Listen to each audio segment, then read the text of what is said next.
Parashat Devarim. Moshe Rabbeinu fait des torachot, des remontrances au clan d'Israël. À la fin de sa vie, il leur rappelle tous les moments où ils ont trébuché. Le veau d'or, les explorateurs, les Slaves, la manne. Mais attention, Moshe Rabbeinu, il le fait avec derech eretz, avec tact. Il ne fait pas une remontrance en frontal.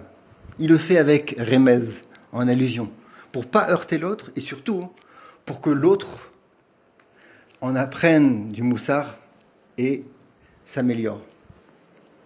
Et évidemment, comme c'est connu, quand il y a quelque chose dans la paracha, c'est pas stam de l'histoire, c'est pour que nous-mêmes, dans chaque génération, on apprenne pour nous aussi.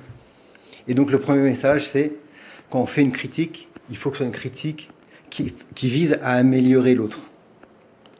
Ad kedekar, à tel point que les Chamim nous enseignent que de la même manière que c'est une mitzvah de faire une critique, constructive, pareil, c'est une mitzvah de ne pas la faire. Attention, c'est une mitzvah de ne pas la faire si on sait que l'autre ne va pas l'écouter. Ça, c'est le premier message. Le deuxième message qu'on apprend à travers cette paracha, évidemment, c'est en rapport avec la période dans laquelle on se trouve, les 3 semaines. Moshe Rabbeinu fait des torachot afin qu'on s'améliore.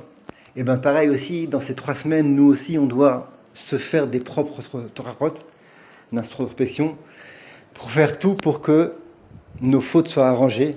Nos fautes, en l'occurrence, qui ont engendré la destruction du Beth Amikdash, et c'est connu, le deuxième temple a été détruit à cause de la sinat chinam, la haine gratuite. Et à travers Moshe Rabbeinu, on apprend, entre autres, que quand quelqu'un il fait une toracha à l'autre, si l'autre il est assez intelligent, et c'est très difficile, il se tait. Il reçoit la toracha, la remontrance, et il dit, t'as raison, je vais essayer de m'améliorer. Alors sur quoi on doit travailler donc pendant cette période-là? C'est la sinat chinam, la haine gratuite. Et à ce sujet, la Gemara dans Gittin, elle raconte que Kamsa et Bar Kamsa ont été la cause de la destruction du Beth Amikdash, parce que là-bas aussi, il y avait ce point-là de haine gratuite. En 2 mots, c'est une histoire connue, mais je te la rappelle quand même, c'est que Bar Kamsa a été invité à un festin, alors qu'il ne l'était pas.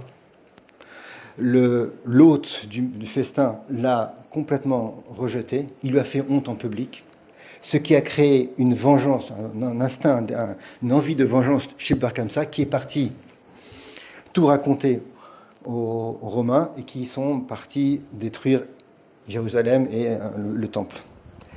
Ce Bar Kamsa là, qui a reçu cette honte là,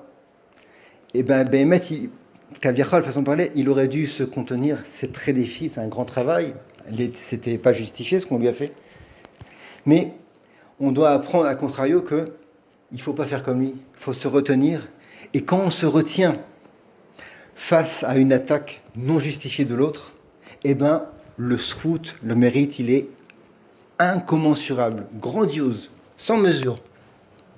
Et je te propose à ce sujet-là une histoire magnifique, toute récente. C'est une dame, une fois elle est partie dans un magasin à Yerushalayim, elle achète quelque chose, elle paye, et juste après elle s'aperçoit que l'article ne convient pas. Elle va voir la patronne, demande de se faire rembourser, et la patronne refuse. Une discussion s'engage, et la patronne s'énerve, et elle lui dit, regarde, il y a des vidéos de surveillance, tu es une voleuse. Elle lui fait honte en public, alors que ce n'est pas du tout justifié. Cette cliente-là n'a pas réagi. Elle s'est retenue, elle s'est contenue, elle a gardé l'article, elle ne s'est pas fait rembourser, elle est rentrée chez elle, et elle s'est adressée à Hachem, elle dit, maître du monde, regarde, c'est pas juste ce qu'on m'a fait. J'ai eu la honte de ma vie devant tout le monde, je suis rougi. Daigne accepter ma prière. J'ai ma nièce, la fille de ma sœur, qui n'a pas eu d'enfant pendant 18 ans, fait qu'elle ait, oui, un enfant. Elle a raconté cette histoire à sa sœur, qui a marqué sur son calepin la date de l'incident, en l'occurrence le 5 Elul. Jour pour jour, 9 mois après, c'était en Tammuz, donc c'était maintenant, la nièce en question a eu un bébé. Voilà. Très belle histoire pour nous illustrer combien le mérite de quelqu'un qui se retient quand on lui fait honte, il est atsum, très très grand. Et je vais finir avec une autre histoire, j'espère que c'est pas trop long, en rapport avec ça aussi. Une fois, pareil, un bachour dans une yeshiva, il a fait honte à son copain. Le Rosh Yeshiva, il a vu ça. Il n'a pas réagi tout de suite. Il a fait une dracha, comme on dit. Il a fait un discours devant tout le monde afin d'arranger la chose. Et il lui a dit, il n'a pas nommé les protagonistes, et il leur a dit au Bachurim, voilà, regardez, c'est l'histoire de Reuven et Shimon, que Reuven propose à Shimon $2000 s'il arrive à boire un verre d'eau qui provient des égouts. Shimon dit, waouh, $2000, c'est beaucoup. Eh bien, il tient le pari, oui, il arrive à boire et il reçoit $2000. Mais qu'est-ce qui se passe après? C'est que ce même Shimon qui avait bu, il propose la même chose à Reuven. Il dit, si tu arrives à boire, je te donne $2000. Et Reuven, il le fait. Alors le Rosh Yeshiva, il dit, ils sont bêtes, Reuven et Shimon. Reuven, il aurait dû, Shimon, une fois qu'il a bu, il aurait dû se taire et gagner $2000. Eh bien, c'est pareil. Celui qui se retient face à quelqu'un d'autre qui le heurte, il ne reçoit pas $2000. Il reçoit un srout atsum, énorme. Voilà, 18 ans d'attente pour un bébé, il est arrivé. Mais il y a encore d'autres. Des fois, on ne voit pas la Yeshua, il faut attendre un petit peu. Mais c'est bête, celui qui réagit, eh ben, c'est la même attitude que ce Shimon qui propose à son copain Reuven de faire la même chose, de boire, et après, à la fin, personne n'a gagné quoi que ce soit.